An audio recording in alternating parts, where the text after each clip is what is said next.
Well, before I get into this wonderful talk, we have a practitioner that I've had this on my desk for a few months. Come on up here, Darylyn. And actually, it's a perfect, check out this outfit. Come on up. Look at this outfit. Is this fantastic? I mean, yeah. Applause.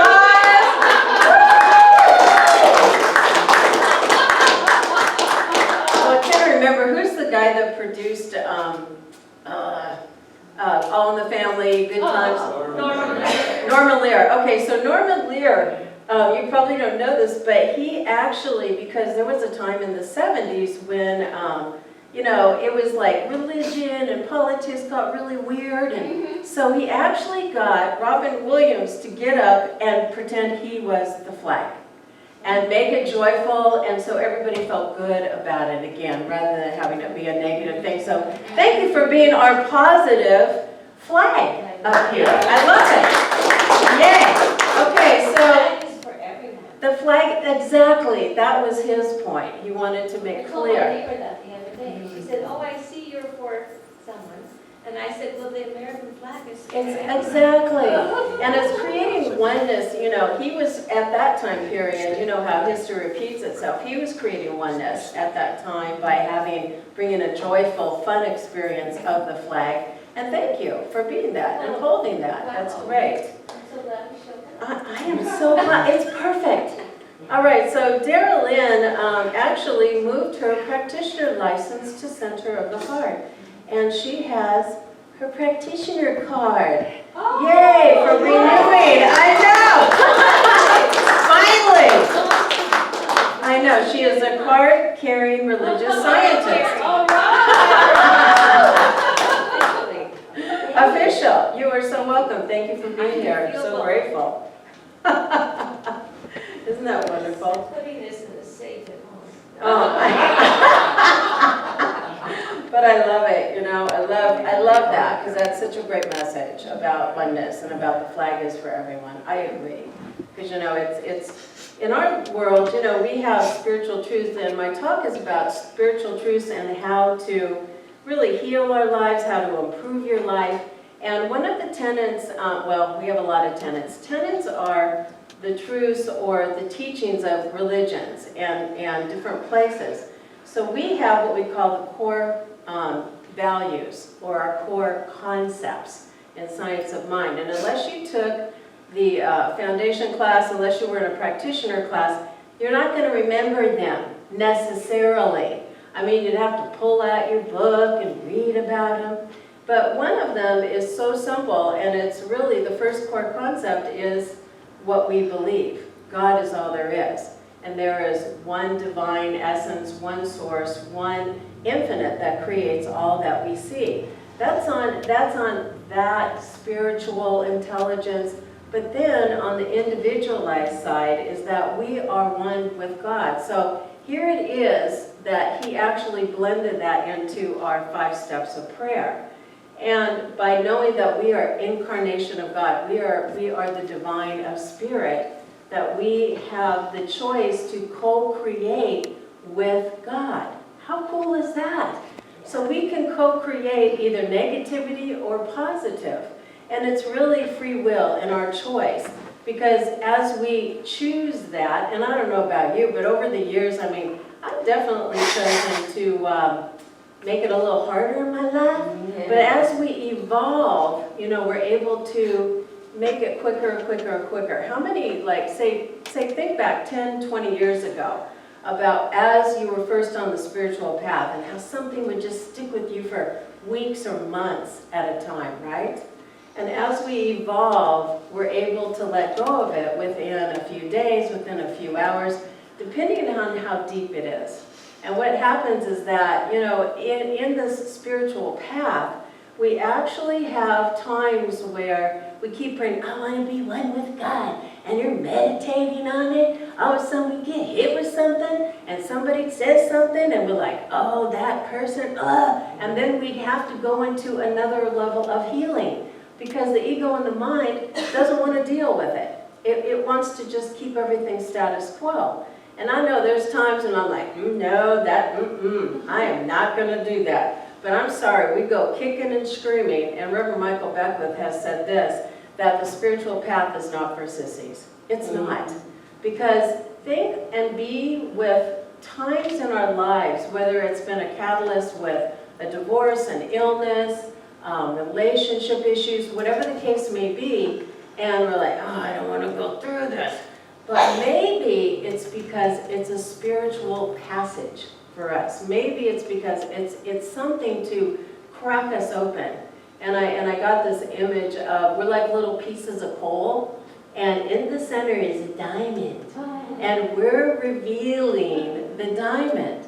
But sometimes, you know, we have to peel and peel and peel and peel and peel and peel and peel away the layers of the stuff that we have been programmed with, that we made a decision with. I was having a spiritual conversation with my daughter, yay, yesterday. I'm so thrilled because, you know, the illness has created her little piece of coal to start being, you know, brought into diamond. And she shared some things with me. I was shocked. I didn't even know that that was happening for her. And the thing is that we have issues or things in our lives, and it's not something to be upset about. It's something to go, oh yay, it's coming up again. Because if it's coming up again, that means that we're going to a deeper level of awakening and awareness, okay? And that's really what it's about. So I said, I'm in another place of opening. I'm going to call it opening, and wow, I'm really good at doing some of the negative stuff, and I have to be aware of that. So Yoda/art says to me, he looks at me and looks me in the eye, and I go, oh God, you're really funny using art. He said, who said this quote? You can either be a master of your emotions or a slave to your emotions. And I said, okay, Ernest Holmes? No, the Dalai Lama. And as we're moving and shifting on this spiritual path, that's exactly what happens. Well, as I was being present with what was so with this talk, you know, Joel Goldsmith talks about how to use meditation. And if you haven't read him, like Douglas said, Douglas and I, he's our go-to guy, okay? And one of the things that he talks about, I'm going to read this. Meditation is a practice which may extend over a period of 5 minutes or 5 hours, or to be only a matter of seconds. So just, I know, do you love that? Because then you don't have to worry about sitting there for hours. If we feel unbalanced or don't feel good about something, take 2 minutes. Do 5 minutes, do 30 seconds, ground, and just take some deep breaths. And he talks about, or to be only a matter of seconds, so therefore I do not plan or think about any prescribed length of time I'm going to meditate, whether 5, 20, or 60 minutes. The element of time is completely discounted because if you think of the length of time, you may begin to think of the end of the period of meditation. Who's done that? Instead of leaving it alone and letting it work itself out. Because as we meditate, I know for me, you know, sometimes, you know, we call it the sitting practice. Thich Nhat Hanh, you know, Ernest Holmes, you know, any of the beautiful teachers, they talk about how we can be grounded, or we have a sitting practice. Also, Pema Chodron talks about when you're sitting, it's okay for your mind to go crazy, and just be present with the mind going crazy. And then other times you're going to be tapped in and settle into the meditation, right? And I know that's all happening for each and every one of us. So it may only be necessary for you to meditate 2 or 3 or 4 minutes. On the other hand, it may take 6 or 7 or 8 minutes for you to get that feeling of peace, which marks the end of meditation. So I like that he says that, to get a sense of peace. How many of you have a sense of peace when you get out of meditation? And maybe that's just something to be with. Oh wow, do I feel peaceful? Do I feel grounded? how do I feel? Because I used to think, oh, I don't necessarily sit for 30 minutes. Sometimes I do. And you look over and you have been so immersed in the divine, you don't even notice the time, right? And other times you keep going and looking at the clock. Isn't that the truth? Because we're just in this place going crazy. Yeah, or going, oh, thank goodness it's backwards. Anyway, so it's really about that. And then, the other thing I loved about Goldsmith is that he talks about oneness. And really what that whole core concept is about talking about how we have a divine presence and that we've created from that presence and that we are one with that divine. That's really what it's about. So Goldsmith talks about oneness, and I like the way he put it. Conscious oneness with God is oneness with all spiritual beings and ideas. And he says, this is the miracle of mysticism. And I always thought, what's mysticism?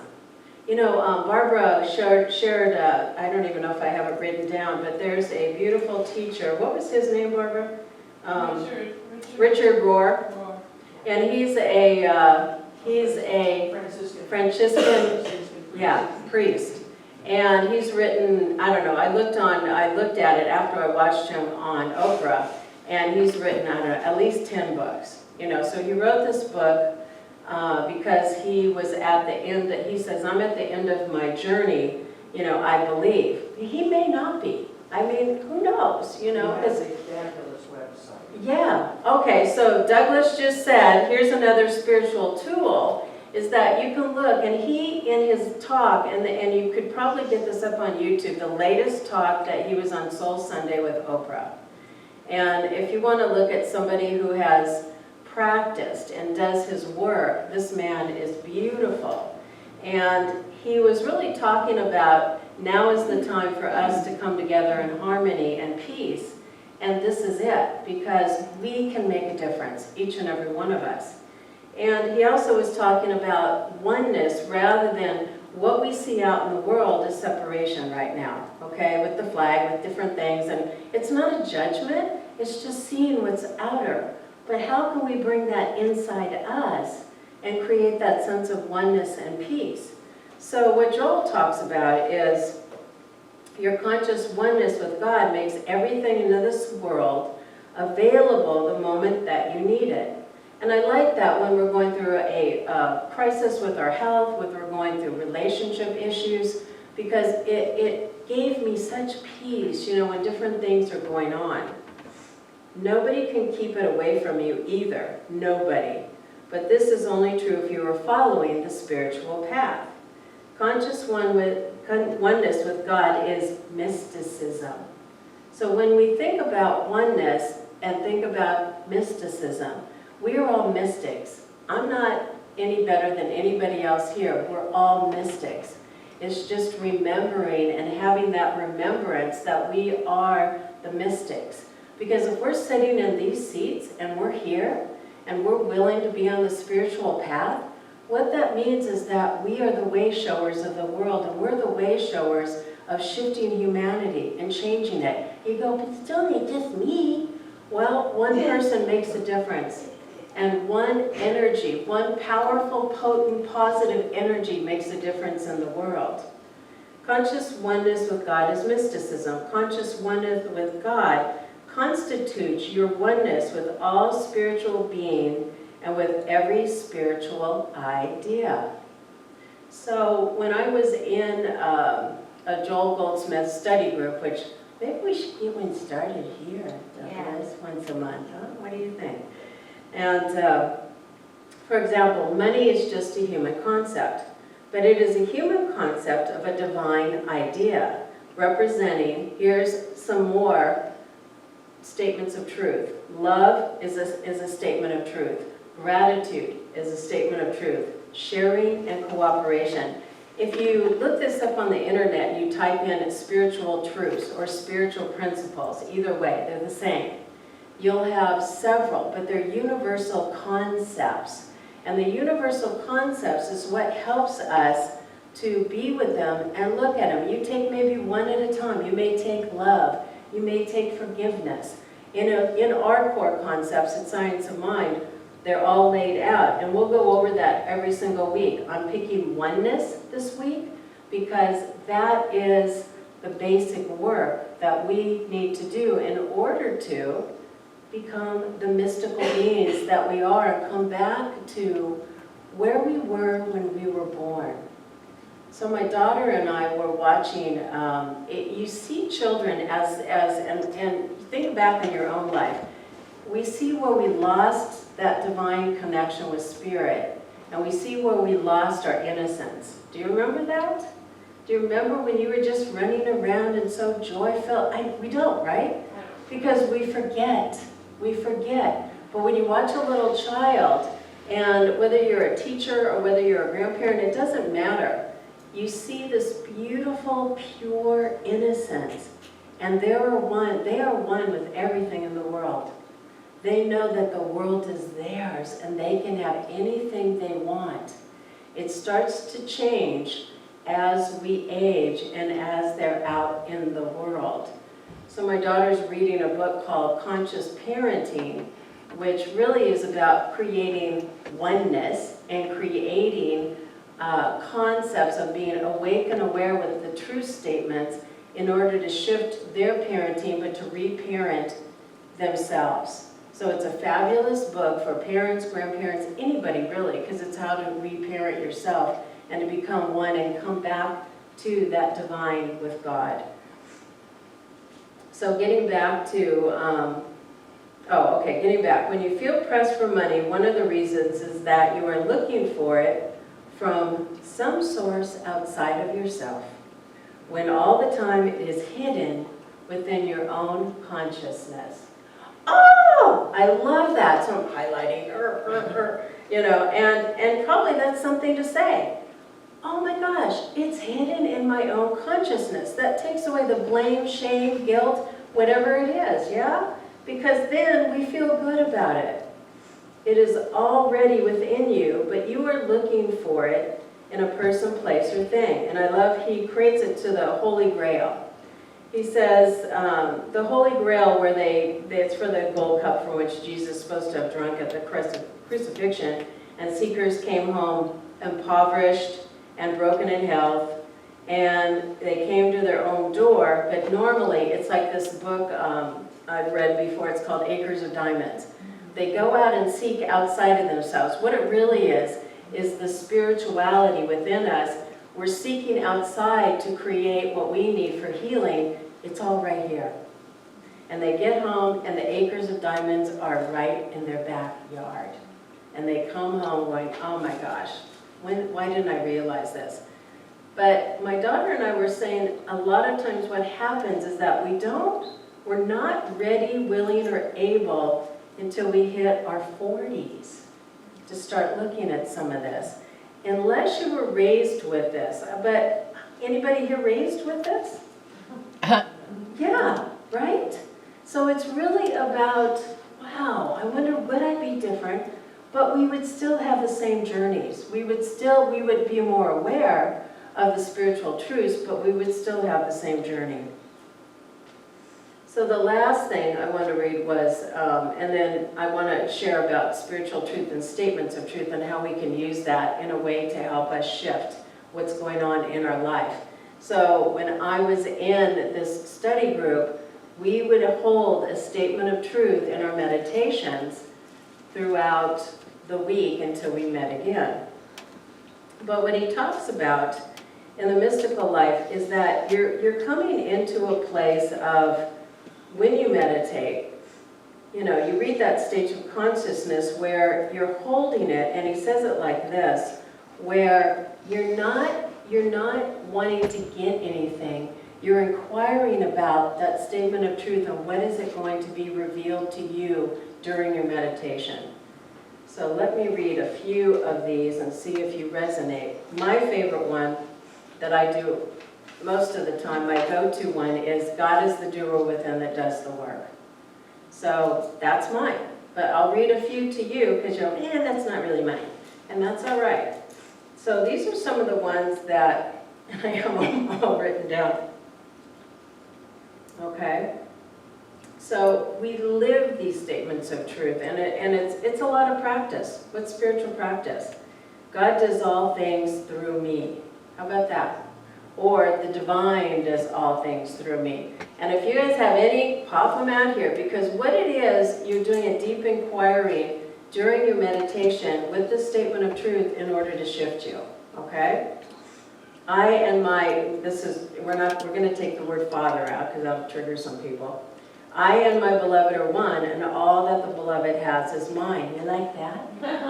Yeah, isn't that great? Because that's finding that deep part of ourselves in order for us to shift. Because what happens as we, I'm going to say, sit into or have that realization, the outer world shifts around us. And as Joel says, he says, and sometimes it may take 2 or 3 weeks because that person may not be ready to assist you yet. I thought, wow, isn't that fabulous?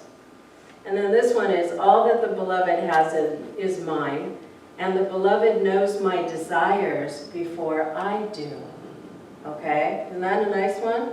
And so as you meditate on that one, then you realize, oh, well, I don't have to do anything. I liken that to surrender. Okay? Thy grace is my sufficiency. And that you can meditate on. And thy grace is my sufficiency. Okay. And then you want to have God reveal what it means in your life and how that can assist in your life. And then the last one is, it is God's life. The beloved within is taking care of all of my interests. So as we contemplate and do this, that's exactly how we work on the spiritual path. And, you know, somebody said, we did a survey about over the last 2 or 3 weeks, and they were asking, well, what do mystics do? What do they do? I'm going to tell you, if you've ever read the book, Autobiography of a Yogi, have you remembered the part when he was in India, and this is Paramananda Yogananda. It was so painful, he thought he was going to die as he's being moved through these levels so quickly. Where you and I would probably go 40, 50 years, he was doing it over a period of several months, and because obviously he was able to do it and be willing to do it. So with us, let's give ourselves a little break and love ourselves and honor ourselves, because this work takes time for us to become diamonds. This work takes time for us to be revealed and remember the truth of who we are. Because who we are fabulous, and we are unique, and we are an extension of the divine, and that's really what Ernest Holmes is talking about. So with that, I just wanted to close with that one statement because I love it. We could just say that together, and it's the last one I said with you guys. It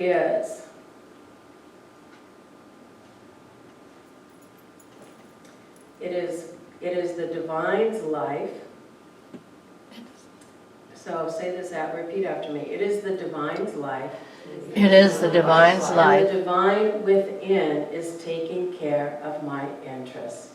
And the divine within is taking care of my interests. Do you feel that? And if you don't feel it, meditate on it and let God reveal it to you. So thank you, my beloveds. Have a fabulous week. Enjoying your revealing and enjoying whatever is emerging for you. Because I know that Spirit and God is always loving, anointing, or blessing us. And all we have to do is be awake and aware. Yeah? Yeah. So thank you. Okay.